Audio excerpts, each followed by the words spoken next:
So a rubber duck of war challenged me to train a completely new multiplayer player to be as good at multiplayer as possible in 1 week. This is what happened after 1 day of coaching. First things first, Slippy, my trainee for this week, was provided a starter build. It was primarily made out of infantry and has a few units to micro. Most new players opt for a more defensive strategy early on, but Slippy enjoys a fast-paced aggro style. Not impossible to learn, but it's one of the hardest styles to play properly. However, it has one of the highest skill ceilings, so let's see how close Slippy can get. He got in a few games to get a feel for the build, and then came back with a question. How do you deal with single entity monsters? Specifically, how do you stop them from cycle charging? Well, the strategy is simple. Just make sure you have a unit of cavalry constantly moving to get in their way. This is done with move commands instead of attack commands, and if done right, they'll never fly again. It was a bit tricky to nail down at first, but in under 3 minutes of practice, Slippy was able to permanently ground a dragon.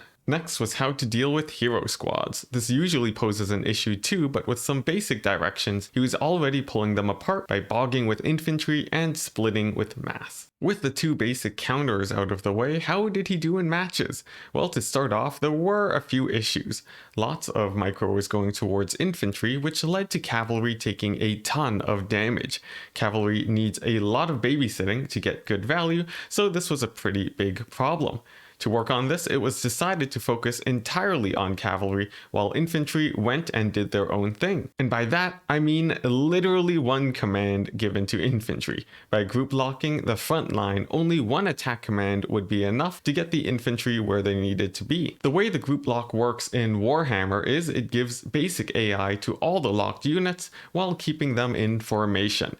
They auto-acquire the nearest target once they're close to the enemy, and this helps with landing charges.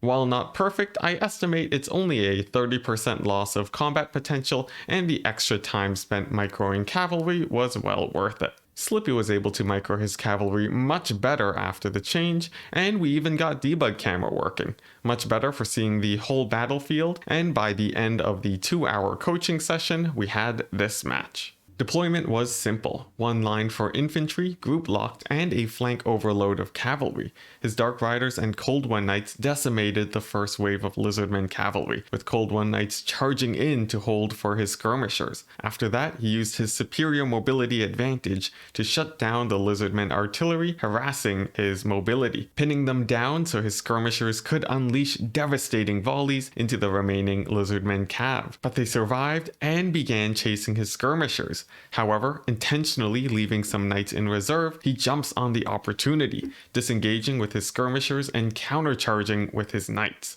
But the battle isn't over yet. His knights pinning down the solar engines are nearly gone, so spears are sent in to take their place. But eventually, with the solar engines pinned, the Lizardman Lord routing, and all of his high damage skirmishers alive, Slippy takes the win. Now, in the next match, he gets hard countered and swiftly defeated by a tournament player in a clan. The fight is hard fought though, and it's a good stepping stone for our next day of training. That, however, will be covered at another time. This is part of the Teach Me Total War event, where I teach a player to play Warhammer multiplayer. If you want to keep up with the series, subscribe and check out the channel to catch the next episode.